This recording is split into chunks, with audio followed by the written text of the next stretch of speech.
वन्दे गुरुन् पदद्वन्द्वं भक्तवृन्दसमन्वितं श्रीचैतन्यप्रभुं वन्दे नित्यानन्दसहोदितं श्रीनन्दनन्दनं वन्दे राधिकाचरणद्वयं गोपीजनसमायुक्तं वृन्दावनमनोहरं नीलाम्बुजश्यामलकोमलाङ्गं सीतासमारोपितवामभागं पाणौ महासायकचारुचापं नमामि रामं रघुवंशनाथम् आपदामपहन्तारं दातारं सर्वसम्पदां लोकाभिरामं श्रीरामं भूयो भूयो नमाम्यहम्।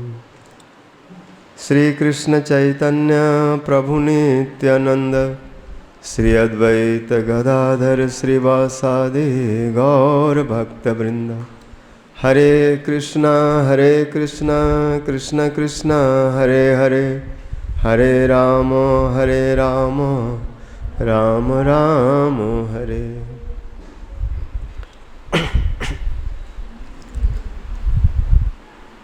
सर्वाग्रे मध्य गुरुपाद पद्म नितला पृष्ठों विष्णुपाद अष्टोत्तर शस्त्र भक्ति जीवन जनार्दन गोसाई महाराज नितला पृष्ठों विष्णुपाद अष्टभक्ति वेदांत नारायण गोसाई महाराज तथा समस्त रूपानुगुरु वर्गों के चरणों में अनंत कोटि दंडवत प्रणाम करते हुए हैत की कृपा की प्रार्थना करते। उपस्थित समस्त वैष्णव जन मातृजन सभी के प्रति यथायोग दंडवत अभिवादन। इधर आज आगे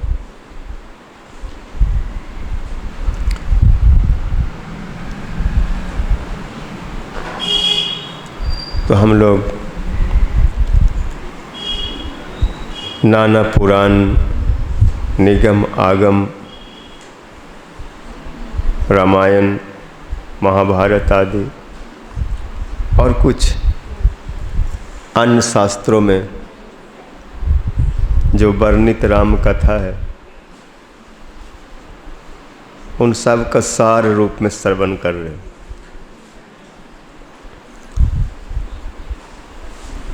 रामायण शतकोटि अपार। रामायण एक दो नहीं है, बहुत अलग अलग ऋषि मुनियों ने वर्णन किया, इसलिए उनमें मतभेद भी है। वो स्वामी तुलसीदास जी धनुष भंग के बाद परशुराम जी आए ऐसा वर्णन करते हैं। वाल्मीकि आदि रामायण में आता है कि जब राम जी विवाह करके लौट रहे हैं तो मार्ग में परशुराम जी मिले, विवाह के बाद मिले जब लौट रहे अयोध्या।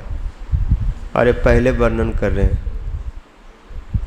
अब भक्त की अपनी भावना होती है, भक्त नहीं चाहते कि मंगल के अवसर पर कुछ विवाद हो, इसलिए वाद विवाद की कथा पहले बोल दिए। अब विवाह के बाद फिर सब प्रसन्नतापूर्वक लौटे, ये अपनी अपनी भावना होती है। तो ऐसे कई प्रसंग में आगे पीछे ऐसा आता है।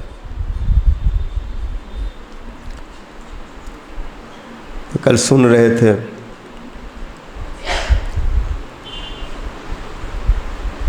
जब सब लोग हार गए, कोई धनुष हिलाया नहीं। जब हिलाया नहीं तो उठाएगा कैसे? उठाने से पहले तो हिलाना पड़ेगा। इतना भारी है कि उसको ऐसे करके थोड़ा एक तिल भी ऐसे नहीं हिला पाए।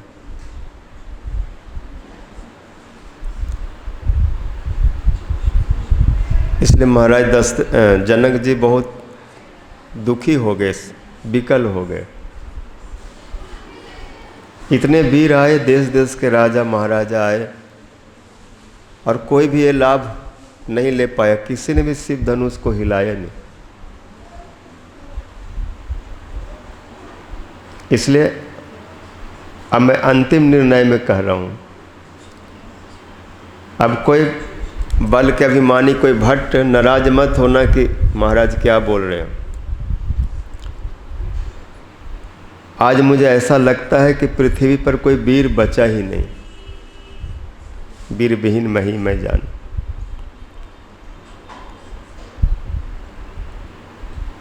और उसमें सुने लक्ष्मण जी जब सुने तो जनक जी के सामने खड़े होकर बोले आप ऐसा नहीं बोल सकते, बिगड़ गए।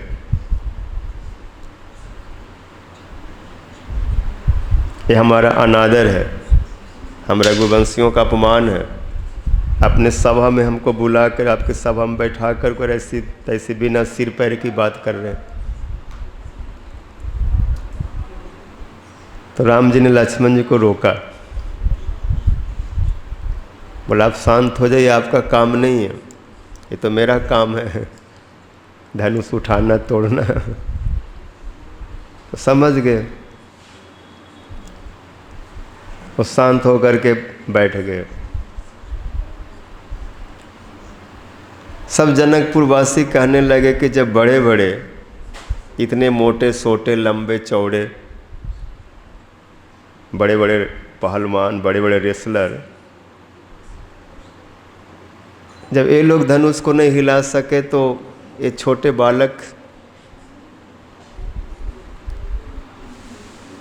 एक हंस का छोटा बच्चा क्या मंदराचल उठा सकता है? बाल मराल मंदराचल की मिले ही।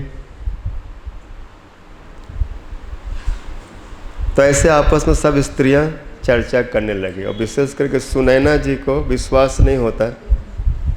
बोले जो हुआ सो हुआ, अब ज़्यादा हंसी क्यों करा रहे हो? तो जो समझदार स्त्रियां वो कहने लगी ऐसा मत सोचो, कई बार छोटी चीज़ बड़े काम की होती है। जहाँ पर शायद रहीम का एक दोहा है, रहीमन देख बड़े न को छोटे न दीजिए डारी, जहाँ काम आवे सुई का तहाँ क्या करे तरवारी। कभी बड़ा बड़ा चीज़ देख करके मत सोचो कि अब हमारे पास तो सब बड़े बड़े हैं, छोटे का क्या ज़रूरत है। मेरे पास तलवार है, भाला है, बड़े बड़े हथियार है, तो सुई का क्या काम है? सुई को फेंक दो। लेकिन जहाँ पर सुई का काम है वहाँ पर तलवार क्या करेगा? अगर माला बनाना है, कपड़ा सिलना है, उसमें तलवार लेके आ जाएंगे तो क्या तलवार कपड़ा को स्टिचिंग कर देगा? और तलवार से क्या माला बन जाएगी? वहाँ तो सुई की ज़रूरत होती है। तो छोटे को इतना भी छोटा मत समझो कि उसको फेंक ही दो, उसको कोई मर्यादा ही न दो। कई बार छोटी सी सुई भी बहुत बड़ी सेवा कर लेती है, जो तलवार नहीं कर सकता। तलवार ठाकुर जी के सजाने का सुंदर सा श्रृंगार क्या बना सकता है? सुई से क्या नहीं बनता? मुकुट बनता है, हार बनता है, पर्दा बनता है, उनका वस्त्र बनता है, माला बनती है, क्या क्या नहीं सुई बना देता है। भगवान की बहुत सेवा में लगता है छोटा, लेकिन काम बहुत ऐसा करता है कि तलवार वहाँ कुछ नहीं कर सकती। तो जैसे मंत्र बहुत छोटा देखने में लगता है, जैसे कोई हरे कृष्ण कृष्ण कृष्ण हरे हरे, हरे राम राम। बस 16 नाम 32 अक्षर, और इसमें सब कुछ समाया हुआ है। हरि नाम कोई बड़ा नहीं है, कोई भी अनपढ़ गवार कोई भी 10-5 मिनट में इसको याद करके बोल सकता है। लेकिन इतने छोटे हरि नाम में सारे वेद, उपनिषद, गीता, भागवत, पुराण सब का सार इसी में भरा हुआ है। इस हरि नाम को लेकर के गोस्वामियों ने जो व्याख्या की, राधा माधव का जो अष्टकालीय लीला है, प्रातःकाल से लेकर के शयन पर्यंत, ये सब इसी में समाहित है।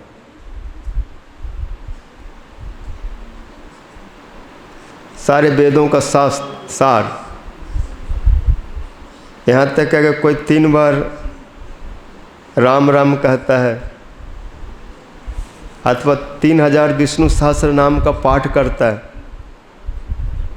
तो उसका जो फल मिलता है, एक बार कृष्ण एक अक्षर बोलने से उससे अधिक उसका फल हो जाता है। तो मंत्र छोटा है, नाम छोटा है, लेकिन उसमें क्या नहीं भरा। ऐसे ऐसे मंत्र होता है जिसको बोलने से विष उतर जाएगा, भूत भाग जाएगा, लेकिन 1-2 अक्षर का होता है। हूँ ह्रूंग भट पट स्वट ऐसे कुछ ऐसे ही होता है। फट ऐसे करने और उसी में बहुत कार्य होता है। तो ऐसे छोटे अक्षर छोटे शब्द समझ के नहीं सोचो कि छोटा इससे क्या होगा। स्त्रियां आपस में चर्चा कर रही, जैसे हाथी का अंकुश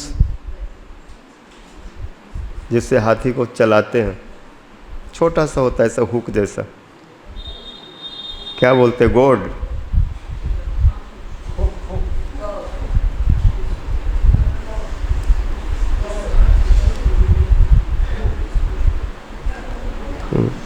तो बहुत छोटा होता है और हाथी कितना बड़ा होता है, लेकिन वो छोटे अंकुश से ही हाथी कंट्रोल में होता है।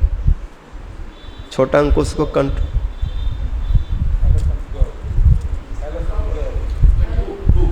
Hook, God. सूर्य मंडल देखने में बहुत छोटा लगता है दूर से, लेकिन उसका प्रकाश देखो,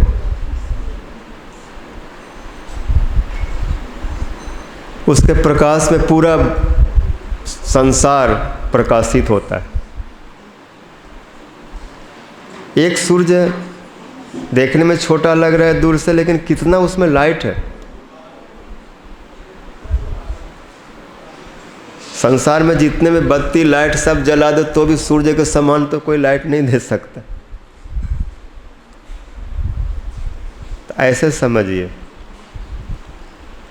ये बालक देखने में छोटे लग रहे हैं, लेकिन तेजस्वियों को तेज देखा जाता है, गुण देखा जाता है, उनका लिंग और वयस नहीं देखा जाता कि कितनी अवस्था के हैं। किसी भी अवस्था के हो सकते हैं। अभिमन्यु कितने 16 साल के थे, अकेले महाभारत में सबको हिला के रख दिया, सबको भगा दिया। कोई भी थोड़े समय कोई भी उनके सामने टिके नहीं, एक एक करके आते तो उनको हराना मुश्किल था। तो ऐसे आपस में स्त्रियां चर्चा कर रही हैं, और उस समय विश्वामित्र जी ने राम जी से कहा, का वर्षा जब कृषि सुखाने, और समय चूक तब कहा पछताने। अगर खेत सूख जाए, धान मर जाए, और उसके बाद अमृत की वर्षा हो, खूब पानी बरसे, तब पौधा मरने के बाद बारिश होकर क्या करेगा? बारिश तो जीते जी होने मिलना चाहिए। तो वहाँ पर देख रहे हैं कि जानकी जी की जो अवस्था है, एक एक क्षण एक एक कल्प के समान बीत रहा है, बहुत व्याकुल। इसलिए समय पर जो चीज़ काम में आ जाए उसकी अधिक महिमा है। समय बीतने के बाद, जैसे किसी व्यक्ति को अभी किसी चीज़ की ज़रूरत है, कुछ भी हो सकता है, अभी उसको चाहिए, और जब ज़रूरत हो उस समय उसको ना मिले और उसके 10 दिन बाद बहुत मिल जाए तो उसके लिए बेकार है। इसलिए उचित समय है, आप जल्दी उठिए और धनुष को तोड़ दीजिए। उठा हूँ राम भंजा हूँ भव चापा। ये चाप जो है, ये धनुष जो है, ये सब के लिए शोक भय उत्पन्न कर रहा है। जब तक ये टूटेगा नहीं, दुख जाएगा नहीं, शोक जाएगा नहीं, सब दुखी हैं, भयभीत हैं। अब क्या होगा? विशेष करके जनक महाराज ये तप रहे हैं, जल रहे हैं, इसलिए जल्दी से तोड़ करके सबके ताप को दूर कर दीजिए, क्योंकि आप रामचंद्र हैं, आप चंद्र हैं। चंद्र का काम होता है शीतलता देना, तो सबको शीतल कर दीजिए। तो कल जैसे सुन रहे थे, राम जी सहज सरल रूप से उठे, ये अभिमान नहीं कि मैं तोड़ दूंगा, बल्कि इस भाव से उठे, गुरु जी का आदेश है, मेरा काम है आज्ञा पालन करना।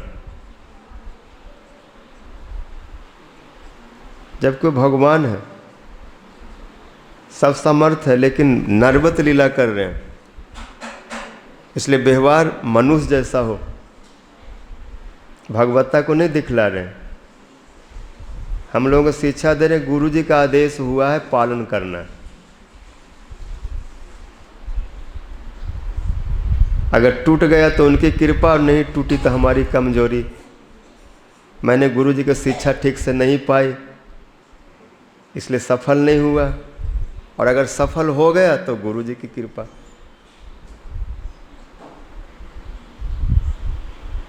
शिष्य का एक कर्तव्य होता है कि अगर कुछ उसको वाहवाही मिल जाए, कुछ हो जाए, तो अपने सिर पर न ले ले कि मैं कर रहा हूं। गुरु जी की कृपा से हुई, उन्होंने ऐसा हमको सिखाया, ऐसा बताया, ऐसा टेक्निक दिया, जिससे मैं कार्य कर लिया। और नहीं हुआ तो गुरु जी को गाली नहीं देना कि उनके दोष के कारण नहीं हुआ। ये हमारी कमी, हम उनकी उन शिक्षाओं को ठीक से ले नहीं पाए, लापरवाही किया। जैसे वर्षा तो सर्वत्र समान हो रहा है, जैसे यहाँ पानी पड़ रहा है। अब आंगन में अगर ऐसा छोटा सा कटोरा रखा था तो उतने पानी भरेगा, और एक बड़ा भगोना रख दिया जाए तो भगोना भर जाएगा। जिसके पास पात्र कम होगा वो बह जाएगा, और जो गहरा होगा उसमें ज़्यादा से ज़्यादा समा जाएगा। तो गुरु जी की कृपा तो सर्वत्र बरस रही है। अब हमारे पात्र पर निर्भर करता है कि हमारा पात्र की गहराई कितनी है, धारण करने की क्षमता कितनी है, योग्यता कितनी है, उतना वो भरेगा, आएगा। तो विश्वामित्र जी ने राम जी को सब कुछ सिखाया। ऐसे तो वशिष्ठ जी के शिष्य हैं, लेकिन वशिष्ठ जी को सिखाने के बाद भी जब विश्वामित्र जी उनको लेके चले हैं अपने साथ में, तो उन्होंने उनको बहुत कुछ दिया।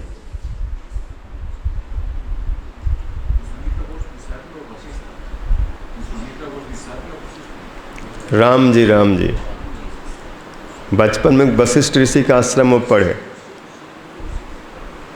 और जब 12 साल की अवस्था है तो विश्वामित्र जी के साथ गए उनका यज्ञ संपन्न कराने के लिए, जहाँ पर ताड़का, सुबाहु, मारीच विघ्न डालते हैं। यज्ञ में कुछ न कुछ अपवित्रता, मल मूत्र डाल देते हैं, कुछ ऐसा कर देते हैं जिससे यज्ञ नहीं होता। तो साथ में लेके चले तो उनको बहुत कुछ विश्वामित्र जी ने दिया। एक ऐसी सिद्धि प्रदान की, ऐसा मंत्र दिया जिसके प्रभाव से बिना खाए पिए कई दिन तक अब रह सकते। भोजन नहीं करेंगे लेकिन शरीर का बल खत्म नहीं होगा, कष्ट नहीं होगा, दुर्बलता नहीं आएगी। ऐसी विद्या।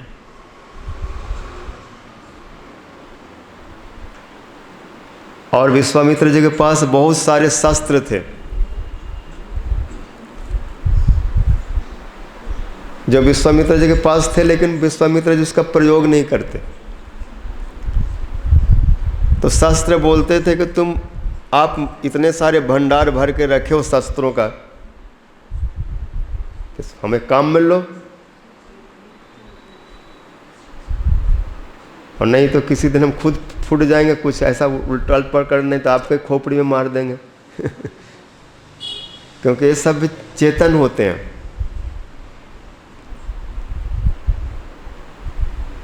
इसलिए शस्त्रों का संग्रह वही लोग कर सकते, वही रख सकता है जो योग्य हो, जो उसको संचालन करता हो, समय समय पर उसका प्रयोग करता हो।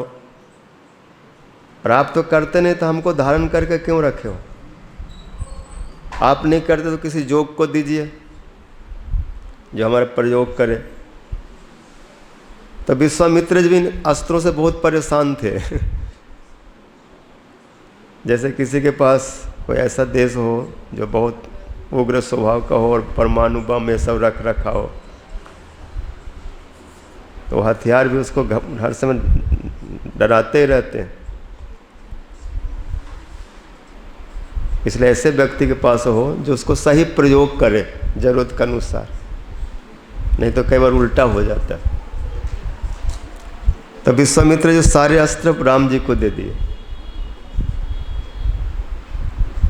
उनका संचालन, संवरण, कैसे छोड़ना, कैसे लौटा लेना, और भी बहुत सारे शिक्षाएं दी। तो उनमें एक शिक्षा होता है धनुष को कैसे उठाना, कितना भी भारी हो, ये सब एक प्रकार के टेक्निक होता है। कई बार देखेंगे दुबला पतला व्यक्ति और मोटा सोटा पहलवान को दबा दिया, जमीन पर पटक दिया,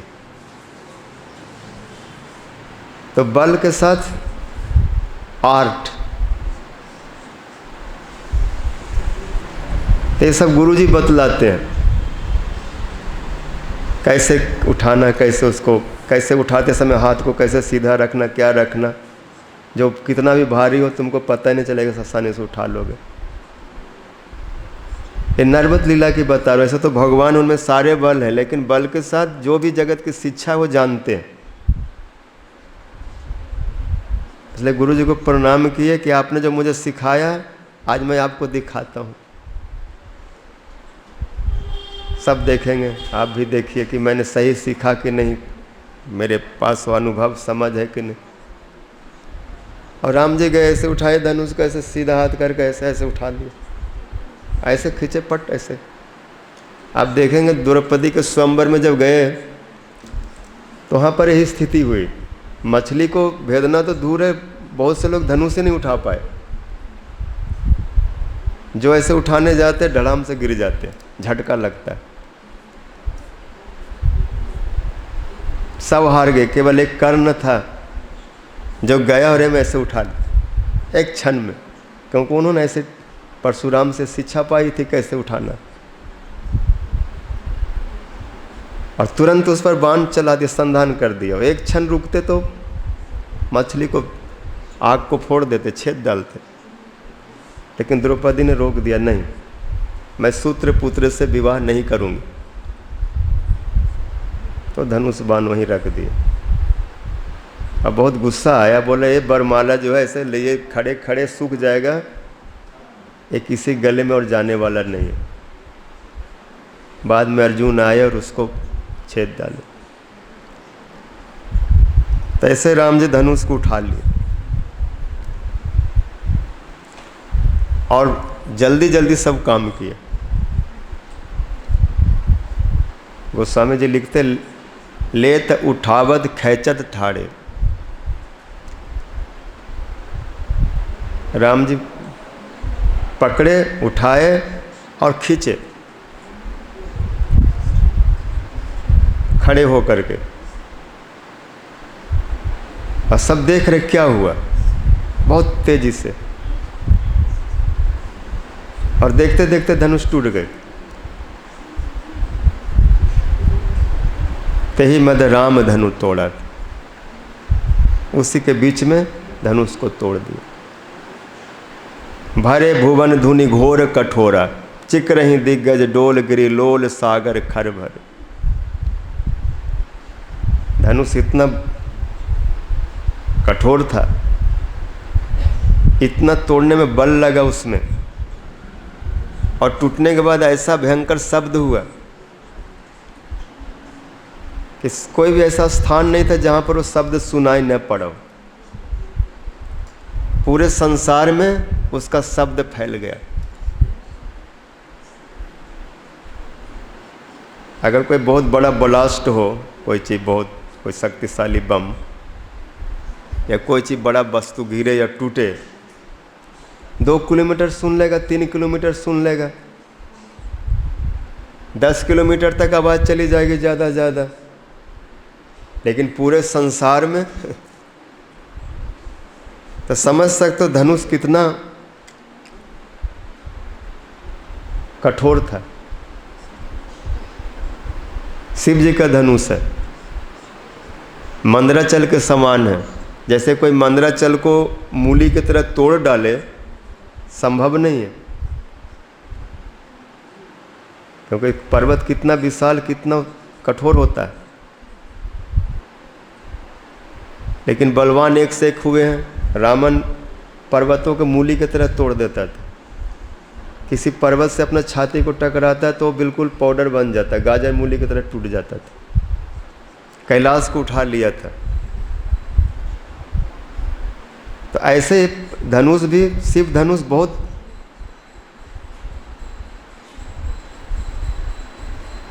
कठिन था, कठोर, और टूटा तो भयंकर शब्द।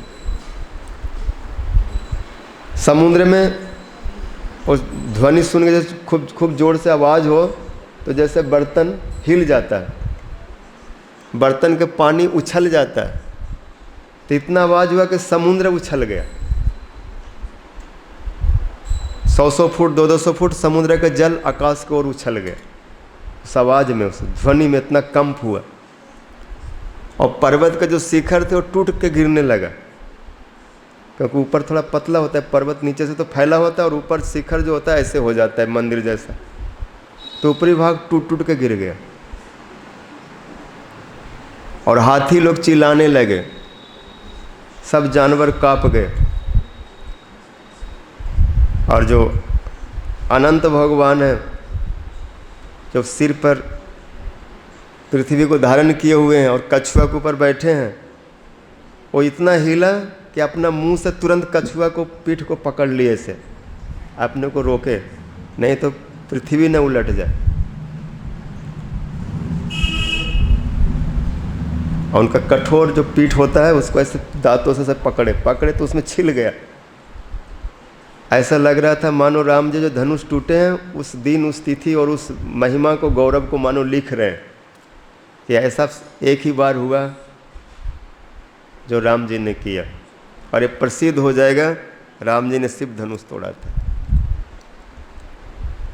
मानो उनकी महिमा को हमेशा के लिए अविचल बना देना चाहते, लिख देना चाहते,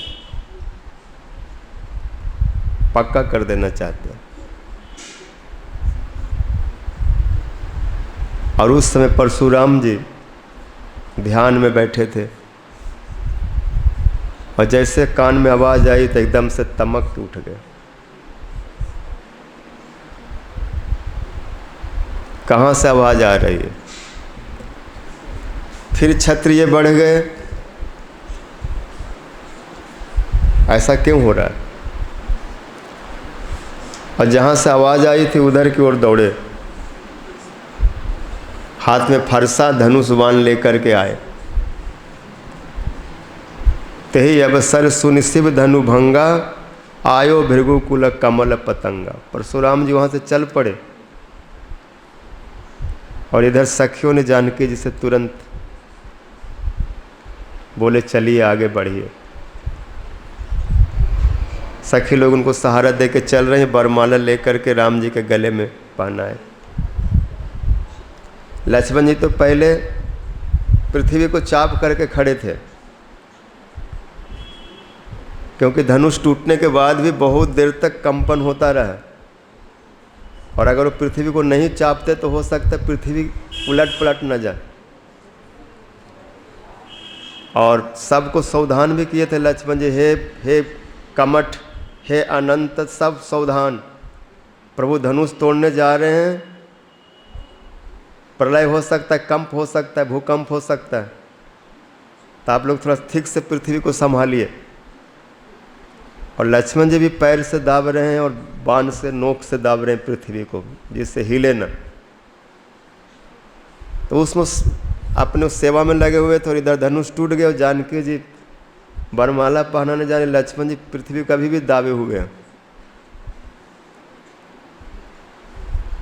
और जो राम जी के पास जानकी जी पहुंची, सखियाँ थोड़ी पीछे हो गई और जानकी जी को आगे कर दिए, आप वरमाला पहनाओ। और सखियाँ बाएं दाएं खड़ी हो गए। तो राम जी कुछ लंबे, और लंबाई के साथ साथ उनका मुकुट भी बहुत लंबा। अगर वो 6 फुट के थे तो 1.5 फुट का मुकुट समझ लो, तो कितना होगा, 7.5 फुट। और जानकी जी 5.5 फुट के होंगे। तो ऐसे हाथ कर रहे हैं तो यहीं तक आ जाता है, यहाँ तक आता है, और ऊपर माला पहना नहीं पा रही है। और सखी लोग अगल बगल से राम जी को इशारा कर रही हैं, ऐसे करो ऐसे। और राम जी मन में सोचते हैं कि ऐसे तो वो लोग करते जो हार जाते हैं, वो ऐसे करके समर्पण कर देते हैं। और मैं हारा नहीं हूँ, मैंने तो धनुष तोड़ा है, तो ऐसे तन के खड़े हैं। सखी लोग बोलती है ससुराल है, और ससुराल में जो जीतता है वही उसी को हारा हुआ माना जाता है। वो होता है ना, जल में कुछ डाल देते हैं और उसको ढूंढना है, क्या करते हैं हमको ध्यान नहीं आ रहा, कुछ होता है ना सब, उसको कौन पहले उठा लेगा। और जो जीतता है उसी को हारा हुआ माना जाता है, उसी को ज़्यादा होता है जो हो। इसलिए झुक जाइए।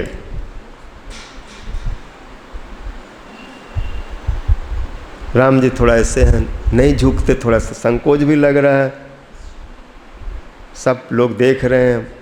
और राम जी कुछ सरल भी हैं, शादी विवाह में क्या रीति रिवाज है वो सब उनको कुछ पता भी नहीं उतना।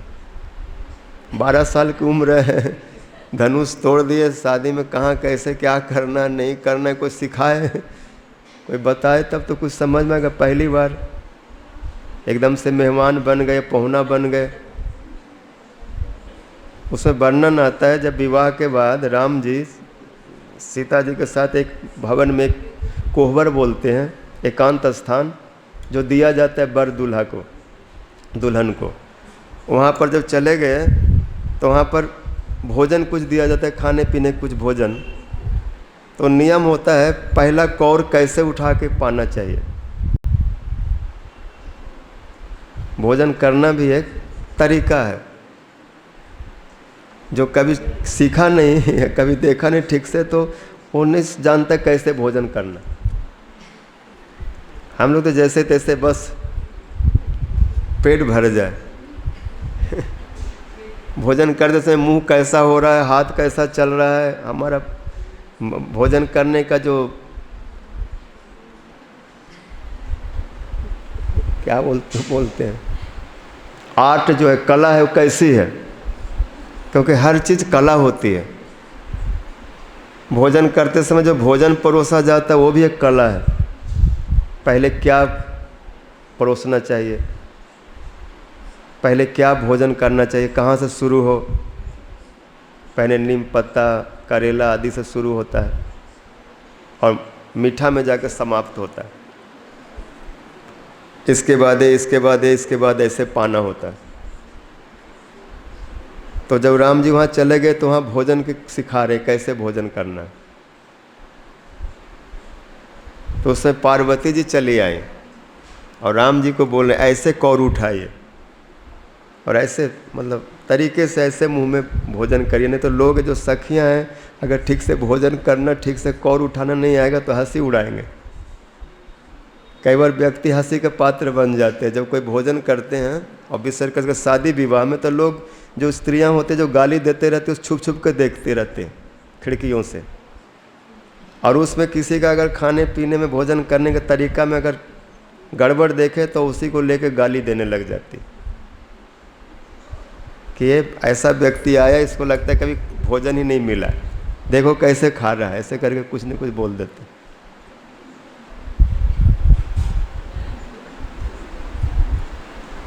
तो राम जी उस समय जब भोजन उठा रहे हैं तो उल्टा पलटा थोड़ा हो रहा है, तो पार्वती जी आके हाथ पकड़ करके बोलती है ऐसे धीरे से उठाइए, थोड़ा तोड़िए, एक साथ में आधा रोटी मत तोड़ लीजिए, नहीं तो लोग बोलेंगे खाने पीने को नहीं मिलता है।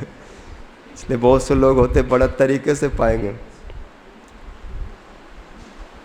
अब शहरों में जाएंगे, कुछ ऐसे स्थान होते हैं जो बड़े सभ्य लोग होते हैं, वो क्या करेंगे, एक रोटी देंगे, थोड़ा सा दाल देंगे, थोड़ी सब्जी देंगे, सब थोड़ी थोड़ी, और उसी थोड़ी को आप धीरे धीरे पाओ, ये दिखाओ कि मेरे यहाँ बहुत खाने पीने को है, कुछ दिखाना भी होता है।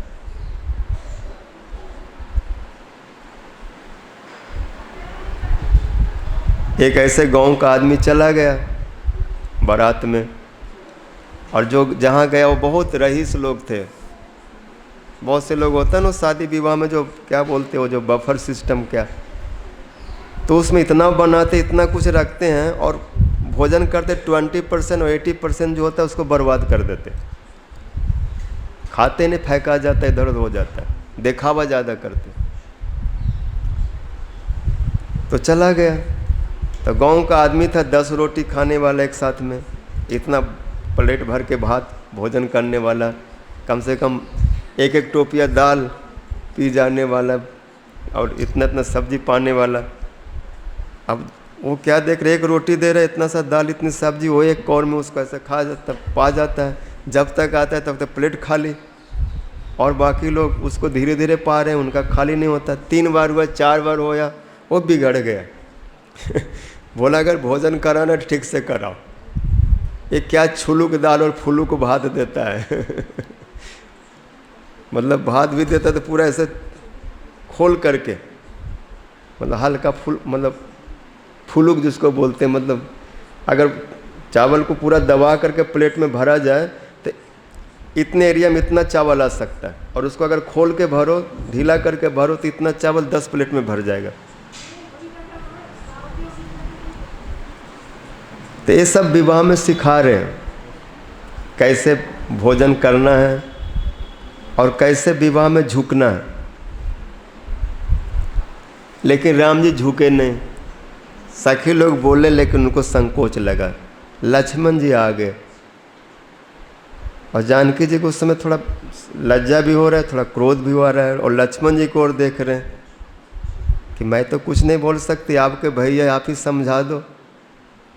और लक्ष्मण कह रहे मैं कैसे समझाऊँ, मैं छोटा हूँ, अगर छोटा लोग बड़े को समझाने लग जाए तो मर्यादा नहीं है।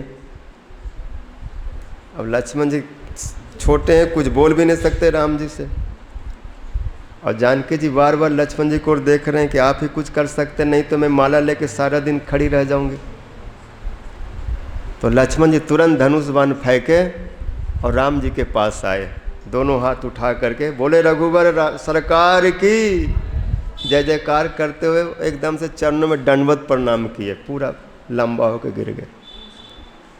राम जी बोले लखन ये क्या कर रहे हो? अरे भैया आपने इतना बड़ा काम किया, धनुष तोड़ दिया, अब मैं आपका छोटा भाई हूँ, तो आपकी महिमा तो मैं ही गाऊंगा ना, और कौन यहाँ गाएगा आपको? तो आपकी जय हो, इसलिए मैं आपके चरणों को छू रहा हूँ कि मुझे भी कुछ कृपा करिए, चरण धूलि दीजिए। आप बहुत विशेष काम किए, आपके महिमा त्रिलोकी में छा गया है, जिधर सुनो राम राम की ध्वनि हो रही है, सियावर रामचंद्र की जय जयकार हो रहा है। आपको चरण में गिर जाए, और लक्ष्मण जी गिर गए सो गिरे रहे, और कोई चरणों में गिरे तो मर्यादा होता है कि चरण को छू रहा है, पैर पकड़ रहा है तो तुरंत झुक करके उसको उठाओ, ये नहीं कि पड़ा है तो उसको पड़ा ही छोड़ दो। क्योंकि पढ़ने वाला पढ़ गया, अगर वो नहीं उठता है तो जिनके चरण में पड़ा है उनका दायित्व होता है कि उनको उठाओ पकड़ के।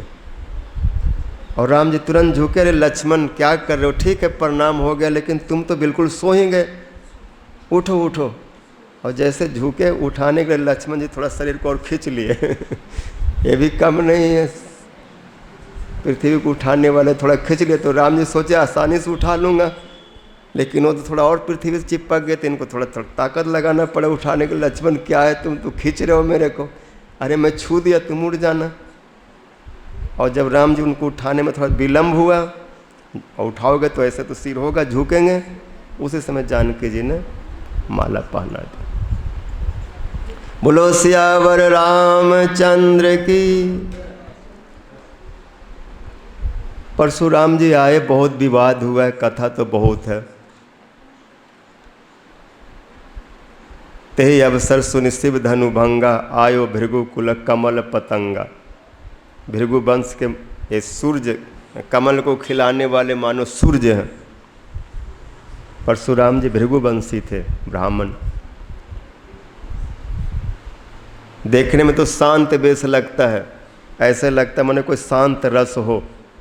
जटा जूट है और गले में उसको क्या बोलते हैं, अक्षमाला, रुद्राक्ष, क्योंकि शिव के भक्त, शिव इनके गुरु हैं। और त्रिपुंड सैब, त्रिपुंड मस्तक पर है, और गले में कंठ जनेऊ है। देखने में तो बिल्कुल मुनि वेश है, शांत वेश है, लेकिन शांत वेश में फरसा और लगा हुआ, महात्मा और हाथ में फरसा महात्मा और धनुषबाण। तो मतलब देखने में तो महात्मा शांत वेश है, लेकिन कठिन करनी, इनका काम शांत नहीं है, बहुत कठिन काम करने वाले, जिन्होंने 21 बार क्षत्रियों का संहार किया है। खून से कुरुक्षेत्र में 5 कुंड भर दिए, जिसको स्यमंत पंचक बोलते हैं। आज भी कुरुक्षेत्र में जाएंगे तो परशुराम जी के बनाए हुए कुंड है, जिनमें स्नान करने से व्यक्ति पवित्र होता है। तो कठिन करनी, ऐसे परशुराम जी आए जिनके नाम सुन करके क्षत्रिय स्त्रियों का गर्भ स्रवित हो जाता है, गर्भ के बालक गिर जाते हैं, इतना भय होता है। और वो परशुराम जी जब साक्षात उस सभा में आए तो सब कांप उठे। वहाँ पर एक और विचित्र घटना हो रही थी। जब राम जी धनुष तोड़े और जानकी जी ने वरमाला पहना दी और सर्वत्र सियावर रामचंद्र की जय जयकार होने लगे, तो बाकी जो राजा लोग थे, जो दुष्ट स्वभाव वाले, वो खड़े हो गए, कवच पहन लिए, धनुष बाण उठा लिए और कहने लगे कि धनुष तोड़ने से काम नहीं बनेगा, धनुष तोड़ करके सीता जी को नहीं ले जा सकते, सीता जी को ले जाने के लिए हमसे युद्ध करना होगा, नहीं तो हम आप लोगों को मार करके सीता जी छुड़ा लेंगे। लक्ष्मण जी बड़े हो गए, अरे वो भी क्रोध में तमक के खड़े हो गए। और ऐसे कोलाहल चल ही रहा था। कुछ राजा लोग जो धर्मात्मा थे, जो राम जी की महिमा को जानते थे, वो तो प्रणाम किए राम जी सीता जी को और सबको बोले तो हमारे माता पिता हैं, राम जी पिता हैं, जानकी जी माता हैं, विश्व के माता पिता हैं, इनकी भक्ति करो, प्रणाम करो। गाल बजाने से क्या होगा रे मूर्ख, अगर तुम में इतना बल ही था तो पहले शिव धनुष तोड़ लेता, और तुम माता को पाना चाहता है। ऐसे दुष्ट बोल के वो लोग प्रणाम किए। और ये लोग लड़ने झगड़ने को जब तैयारी कर रहे थे, उसी समय परशुराम जी चले आए। और परशुराम जी को बीच में आना ऐसे हुआ मानो जैसे बाज झपट जनु लवा नुकाले। छोटे छोटे चिड़ियाँ होती हैं, पंछी, मैना हुआ या बगेरी हुआ, गौरैया हुआ, और दूसरे चिड़ियाँ आपस में ची ची ची बहुत करते हैं, आवाज़ करते, कोलाहल करते हैं। और उन चिड़ियों के बीच में अचानक अगर कोई बाज पंछी, बाज समझ तो,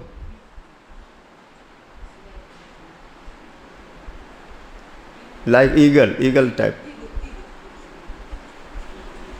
वो एकदम से झपटा मारता है छोटे चिड़ियों में, तो सब डर के मारे इधर उधर दुबक जाते हैं,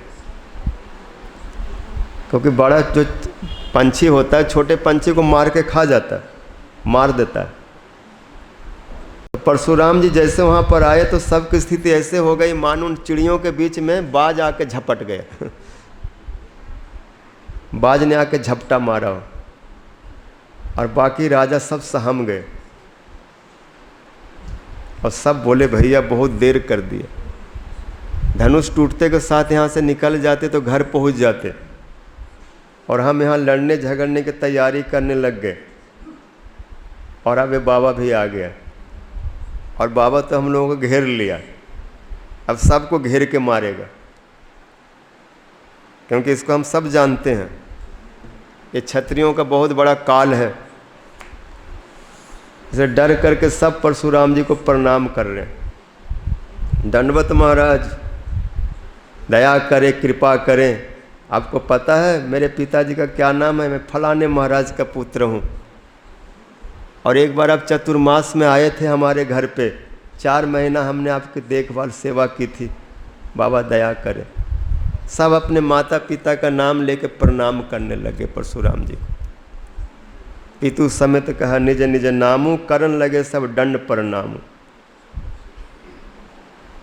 परशुराम जी किसी राजा के पिताजी की बात सुन के थोड़ा प्रसन्न हुए। हाँ हाँ, तुम उसके बेटे हो। तो प्रसन्नता से जब उनकी ओर देखे तो उसको ऐसा लगा कि मेरा दिन पूरा हो गया। बाबा मेरी ओर घूर के देख रहे हैं इतना प्रेम से, 1 मिनट में इनका मूड बदलते देर नहीं लगता। अभी तो देख रहे हैं और दूसरे क्षण फरसा चला देंगे, क्योंकि हमको ही देख रहे हैं। तो उसको लगा कि मैं बकरा का, बलि का बकरा बन गया। इतना डर सबको था। चारों तरफ दृष्टि दौड़ाए परशुराम जी और बोले इतना हल्ला क्यों हो रहा है?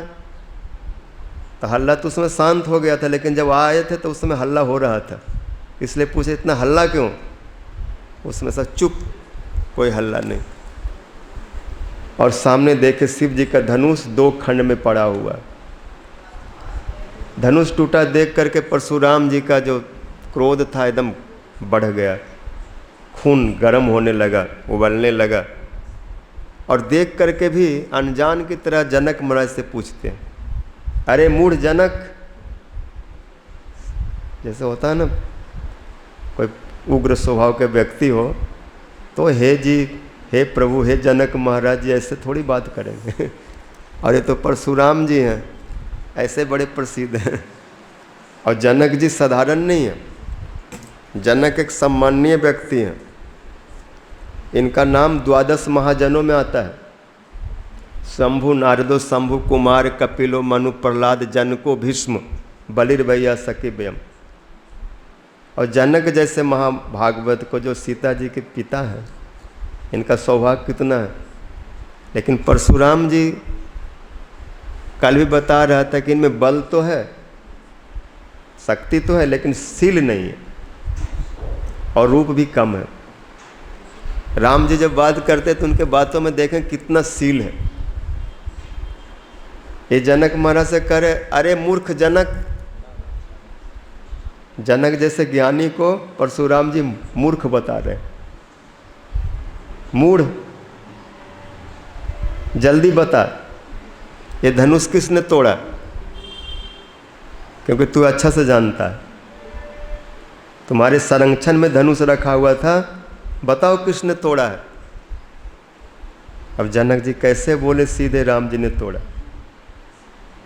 उनके पहुना है कि परशुराम अनर्थ न कर दे, वो भय के मारे कुछ नहीं बोलता। बोलता है कि नहीं?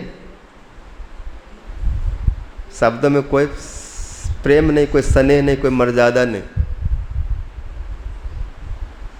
अगर नहीं बताएगा तो जहाँ तक तुम्हारा राज है वहाँ तक के पृथ्वी को मैं उलट दूंगा, सब नीचे में आ जाएगा, सब दम मरेगा, किसी को जिंदा नहीं छोड़ूंगा।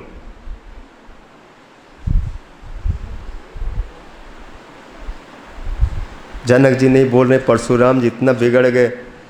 और अगर 2 व्यक्ति एक स्वभाव का हो तो फिर मज़ा आता है। तो वहाँ लक्ष्मण जी हैं, परशुराम जी जितना क्रोधी है लक्ष्मण भी कम नहीं है, वो भी शेष है। और शेष का तो एक स्वभाव है कि सर्प को मारना तो दूर की बात है, अगर डंडा भी दिखा दिया विषधर सर्प को, काले सांप को, तो डंडा के ऊपर फुफकार मारेगा, काटेगा। तो जहाँ लक्ष्मण जी है वहाँ पर परशुराम जी अपना क्रोध दिखला रहे, और राम जी वहाँ चुप है। और जब दो व्यक्ति एक स्वभाव के मिलते हैं तो टकराव बहुत जल्दी हो जाता है। मिलन मतलब प्रेम भी बहुत जल्दी होगा उनमें, मिलन भी जल्दी होगा, टकराव भी जल्दी होगा। इसलिए हर व्यक्ति समशील वाले का भजन करते, एक स्वभाव वाले हो। तो लक्ष्मण जी का भी स्वभाव तुरंत क्रोध में आ जाना, विशेष करके राम जी के ऊपर कोई कुछ बोल रहा हो। जैसे भरत जी वन में आए सेना लेकर, तो लक्ष्मण जी बिगड़ गए, मैं इसको मारूंगा। और यहाँ पर भी जब बोलने लगे कौन तोड़ा, मैं उसको छोड़ूंगा नहीं, जो भी तोड़ा है वो अलग हो जाए, एक तरफ में खड़ा हो जाए, जिससे बाकी लोग बच जाए। तोड़ा तो किसी एक ने होगा और एक के चक्कर में सब मारे जाएंगे। तो मैं नहीं चाहता, मैंने बहुत पाप कर लिया है, अब सबको मारना नहीं चाहता। जिसने भी धनुष तोड़ा है एक तरफ खड़ा हो जाए। जब ऐसे कहने लगे उसको अलग किया जाए, उसको मार डालूंगा, काट डालूंगा, तो लक्ष्मण जी सामने आए और बोले आप इतना नाराज क्यों हो रहे हैं? बहु धनुहि हम तोड़ी लड़काई, तब असन रिस कीन गोसाई, यही धनु पर अति ममता कही हेतु, सुनी रिसाए बोले भृग कुल केतु। लक्ष्मण जी ऐसे तो परशुराम जी जल रहे हैं और ऊपर से घी और डाल दिए। जलते हुए अग्नि में घी डालने से और आग धधकता है। लक्ष्मण जी क्या बोल रहे हैं? हे ऋषिवर, हे ब्राह्मण देवता, आपको धनुष तोड़ने से इतना नाराजगी होती है? तो पहली बार हमको पता चला। हमने तो बचपन में पता नहीं ऐसे कितने धनुष तोड़ दिए। तब आपके क्यों नहीं बताए कि धनुष तोड़ने से हमको गुस्सा होता है? तब तो आप ऐसा गुस्सा नहीं किए। बहुत धनु में तोड़ी लड़काई, लड़काई में कितने धनुष तोड़ दिए, तब गुस्सा नहीं हुआ। और आज एक टूट गया है पुराना धनुष, कितने साल का पड़ा हुआ था, तो इस पर आपको इतनी ममता क्यों? अगर धनुष मात्र टूटने से आपको क्रोध होता है, तब बाकी धनुष टूटते समय भी आप बतला देते, तो उस समय तो आप इतना क्रोध नहीं किए। तब न असर से कीन गोसाई, यही धनु पर ममता अति के ही हेतु। लक्ष्मण जी कहते इस धनुष पर आपको इतनी ममता क्यों है? और एक तपस्वी व्यक्ति को, परशुराम जी मतलब त्यागी हैं, तपस्वी हैं, और तपस्वी को बोलो कि आपकी इतना ममता क्यों है, इतनी आसक्ति क्यों है, तो बड़ा अपमान होता है तपस्वी के लिए। और लक्ष्मण जी बोल रहे हैं आपको इस धनुष पर इतनी ममता क्यों है? एकदम से परशुराम जी कुपित हो गए। रे मूढ़ बालक काल बस बोल सिन मुँह संभार। अरे मूर्ख बालक, क्या तुम्हारा दिन आ गया? मेरे हाथ मरेगा, इसलिए तुम मुंह को संभाल के बात नहीं करता। धनु विदित त्रिपुरारी होई कि धनु ही समान, जगत विदित त्रिपुरारी धनु होई कि धनु ही समान। इस धनुष के बारे में तुम नहीं जानता, इस धनुष को तुम धनु ही बता रहा है। धनु ही बोलते बच्चों को खेलने का छोटा धनुष। गाँव में बच्चे खेल खेल में बांस को ऐसे मोड़ लेंगे और रस्सी बांध के धनुष बना लेते हैं और खेलते हैं, और कितने बार वो टूटता है। तो लक्ष्मण जी इस धनुष को भी ऐसे बोल रहे हैं कि छोटा बच्चों को खेलने का धनुष। तो परशुराम जी कहे नहीं, ये बालक का धनुष नहीं है, ये शिव का धनुष है।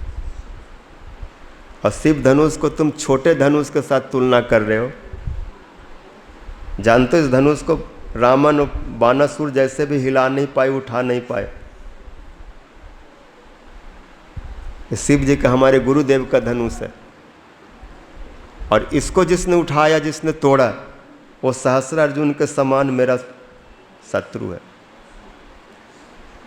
लक्ष्मण जी परशुराम जी से कह रहे हैं कि समझ गए, जब आप ये कह रहे हैं कि शिव जी का धनुष है, साधारण धनुष नहीं है, तो आपको ये भी अनुमान होना चाहिए कि यदि ये साधारण धनुष नहीं है तो इसके तोड़ने वाला व्यक्ति साधारण कैसे हो सकता है।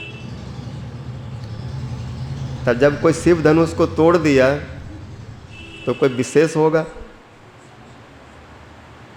और उसको आप ऐसे समझ रहे हैं जैसे कोई मच्छर की तरह उसको मचल देंगे, मार देंगे।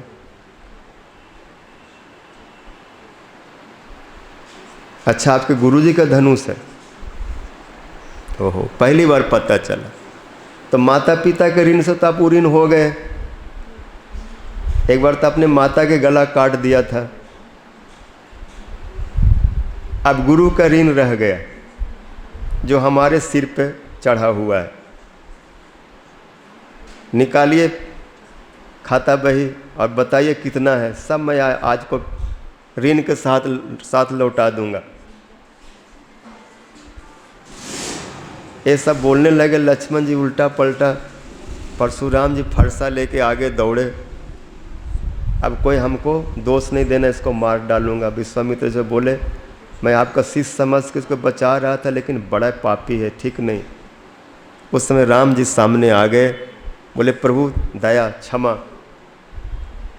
ये छोटा बालक है, दूधमुख बालक है, ये तो अभी बच्चा, जो छोटा बच्चा जो दूध पीते हैं माता का, ऐसे छोटे बच्चों के ऊपर कोई वो तोतली बोली में अगर कुछ बोल देता है तो माता पिता उससे आनंद मानते, क्रोध नहीं करते। ये दूधमुख बालक है, आपके बारे में जानता नहीं है, पहली बार आपको देखा। थोड़ा रघुवंशियों का स्वभाव होता है, अगर किसी के कंधे पर धनुष बाण फरसा डंडा देख लेते हैं तो थोड़ा क्षत्रिय स्वभाव अनुसार सोचते हैं कि अब लड़ने भिड़ने वाले आदमी हैं, और क्षत्रिय लोगों का स्वभाव लड़ने भिड़ने में अधिक होता है। तो अपने स्वभाव अनुसार कुछ बोल दिया, लेकिन इसका कोई दोष नहीं है, दोषी तो मैं हूँ। नाथ शिव धनु भंजन हारा, होई कोई एक दास तुम्हारा। शिव धनुष को तोड़ने वाला कोई आपका दास होगा, आपकी कृपा से काम कर सकता है, और वो दास मैं हूँ।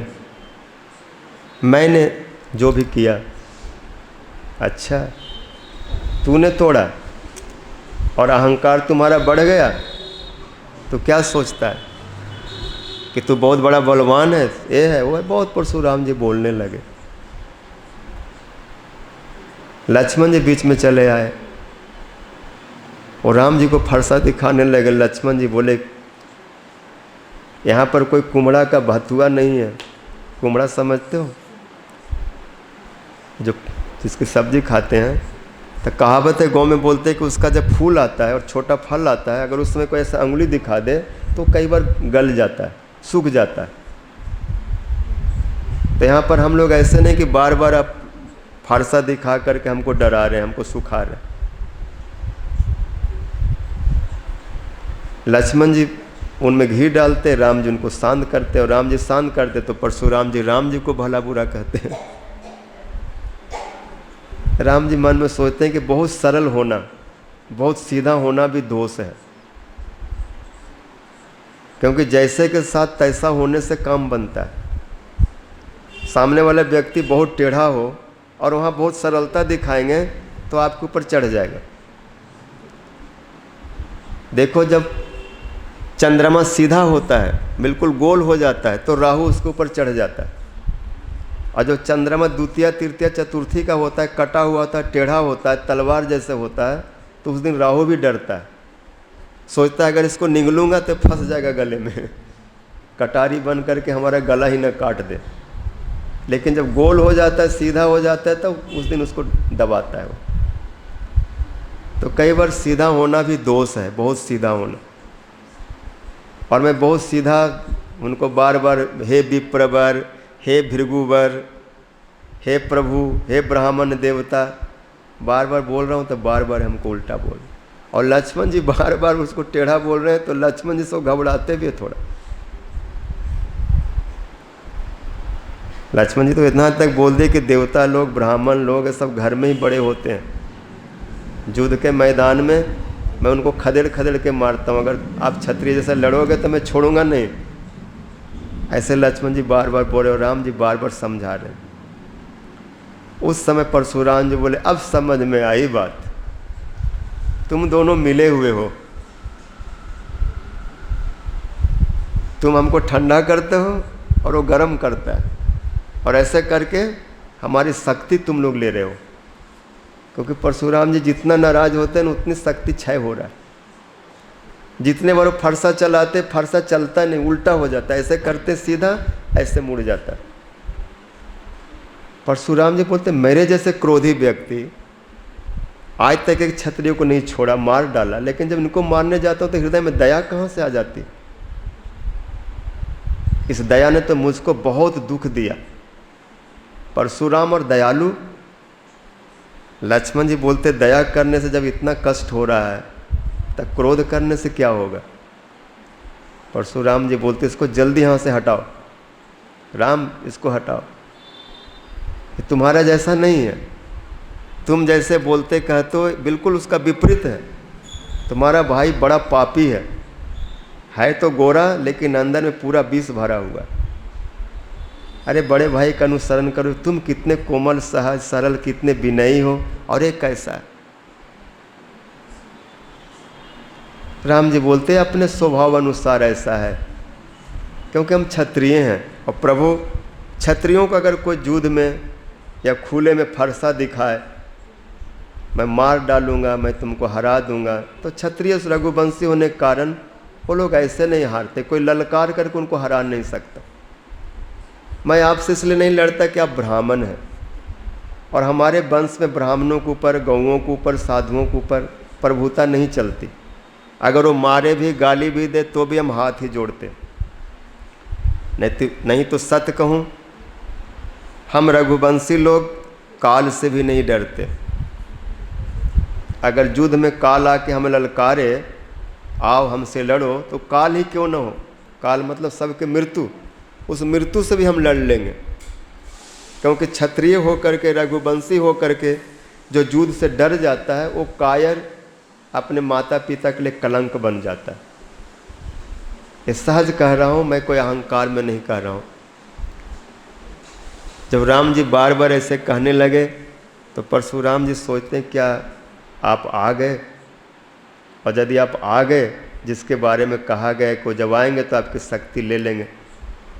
आपके धनुष बाण, जो भगवान का विष्णु का जो धनुष है, वो परशुराम जी ने राम जी को दिया। राम रमापति कर धनु लेहु। यदि आप वही प्रभु आ गए हैं तो इस विष्णु भगवान के धनुष लीजिए और इस पर अपना बाण चढ़ा दीजिए, जिससे मेरा संदेह दूर हो जाए। क्योंकि परशुराम जी का जो धनुष है विष्णु का धनुष है, और उस पर जो बाण चढ़ा सकता है वो भी विष्णु होंगे, भगवान होंगे। ऐसा परशुराम जी का वचन दिया हुआ था कि जिस दिन आपके धनुष पर जो कोई व्यक्ति बाण चढ़ा देगा, समझ लेना कि उस प्रभु का अवतार हो गया और आपकी वहीं पर लीला शेष हो गई। आप एकांत में जाकर तपस्या करना। परशुराम जी अपना धनुष देने लगे, धनुष अपने आप राम जी के पास चला गया। राम जी अपना बाण निकाले और धनुष पर चढ़ा दिए, मतलब लगा कर खींच लिए। उस पर सब कोई बाण नहीं चढ़ा सकता है, इतना शक्तिशाली धनुष था। और जब बाण चढ़ा दिए और चढ़ा के परशुराम जी को निशाना बनाए, बोले प्रभु बाण तो चढ़ गया। और जब राम जी बाण चढ़ा देते हैं तो इनका बाण का स्वभाव है, चढ़ाते हैं तो फिर वो छोड़ते हैं। पहली बार तो हम बाण चढ़ाते नहीं, संधान नहीं करते, और एक बार राम जी बाण अगर संधान कर ले, निशाना बना ले, तो अमोघ होता है वो बाण, फिर निशाना पर जाएगा। और आप निशाने पे आ गए, अब मैं क्या करूं। परशुराम जी बोले मुझ ब्राह्मण को मारने से क्या मिलेगा, ऐसे भी आपको दोष लगेगा। आप तो ब्राह्मणों के भक्त हैं, अगर मारना ही चाहते हैं तो मेरे जितने भी बुरे कर्म हैं, मेरे जितने भी मुझसे जो अनाचार, जो कुछ अन्याय हुआ है, उस स्थान पर इस बाण को चला दीजिए। मेरे सारे कर्म समूह, मेरे सारे बुरे आचरण जो कुछ है सब भस्म हो जाए और मैं शुद्ध होकर के भगवत चिंतन करते हुए अपने स्थान को चला जाऊं। और उस समय परशुराम जी ने खूब स्तुति किया, जय रघुवंश बनज बन भानु, गहन दनुज कुल गहन त्रिसानु, कही जय जय भृगुकुल केतु, जय कही जय जय रघुकुल केतु, भृगुपति गयो बनहि तपहि, जय रघुवंश बनज बन भानु, दहन दनुज कुल गहन कृषान, गहन दनुज कुल दहन कृषान। हे रघुवंश मणि जय हो जय हो, आप बनज बन भानु हैं, भक्तों के कमल को खिलाने के लिए आप सूर्य हैं, भक्तों के हृदय रूपी कमल को आप खिलाते रहते हैं, और असुर रूपी बनों को जलाने के लिए आप दावा अग्नि हैं। जैसे दावा नल जब वन में लगता है तो संपूर्ण जंगल को जला देता है, ऐसे आप असुरों को नाश करने के लिए अग्नि के समान हैं। आपकी जय हो जय हो। मैंने बहुत कुछ कहा, अनुचित कहा हूँ, बहुत अज्ञाता, आपको मैं जानता नहीं था, आप कौन है अब पता चला, इसलिए अज्ञानता में हमने आप दोनों भाइयों से क्या क्या नहीं बोला। और आप तो दोनों क्षमा के मंदिर हैं, क्षमा हूँ क्षमा मंदिर दो भ्राता, मेरे सारे अपराधों को क्षमा करें। ऐसे जय जय कहते हुए परशुराम जी वन में चले गए तपस्या करने के लिए। आज भी परशुराम जी तपस्या कर रहे हैं। 7 चिरंजीवियों में परशुराम जी आज भी जीवित हैं, जिनमें हनुमान, कृपाचार्य, अश्वत्थामा, बलि, विभीषण, परशुराम, वेद व्यास, ऐसे 7 चिरंजीवी आज भी इस धरातल पर जीवित हैं। उनमें एक परशुराम जी हैं। परशुराम जी के चले जाने के बाद विवाह की तैयारी होने लगी। सदानंद जी और विश्वामित्र जी मिलकर के विचार विमर्श किया और ये निर्णय हुआ कि विवाह होगा धूमधाम के साथ। पहले अयोध्या में पत्रिका भेजनी चाहिए।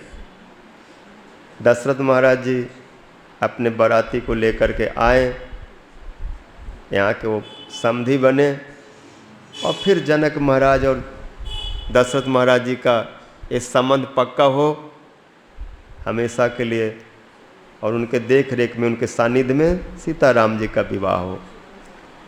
वहाँ से दूत चल पड़े, ऐसे घोड़े पर बैठ के आए मानो वायु में उड़ रहा हो, और बहुत शीघ्र गति से अयोध्या चले आए। उसमें पत्रिका में सब वर्णन था, राम जी क्या क्या कार्य किए। पत्रिका जब महाराज दशरथ ने पढ़ा, आनंद में झूम उठे। सब कहानी लिखी थी, कैसे तड़का को मारे, कैसे सुबाहु का उद्धार किए, मारिच को कैसे जनकपुर आए, शिव धनुष तोड़े। क्योंकि जब से राम जी घर से निकले हैं तब से कोई खबर नहीं आई, कोई पत्र नहीं आया। और पहली बार पत्र में इतने सारे समाचार, इतने बड़े बड़े कार्य किए हैं, मुनि ने इतना उनको आशीर्वाद दिया है, इतने अस्त्रों का ज्ञान दिया है, सब पढ़ पढ़ के महाराज आनंद से फूले नहीं समाते। क्योंकि राम तो उनके प्राणों से भी प्राण है, प्रिय हैं। भरत जी ने सुना पत्रिका, या संकोच बस ज़्यादा तो नहीं बोले, फिर बोले पिताजी कहाँ से पत्रिका आई है। जब सुने कि जनकपुर से आए और राम लखन वहीं पर विराज रहे, भरत जी भी पत्रिका ले लिए पिताजी के हाथ से, पढ़ने लगे, बहुत आनंदित हुए। और उसमें लिखा था जल्दी से बारात सजा के चलिए। फिर क्या था, भरत महाराज, क्योंकि अभी तो राम जी के अनुपस्थिति में वही बड़े हैं, आदेश हुआ, सुमंत्र जी ने सबको कहा तैयार हो जाइए, महाराज अवधपति जनकपुर चलेंगे बारात के रूप में।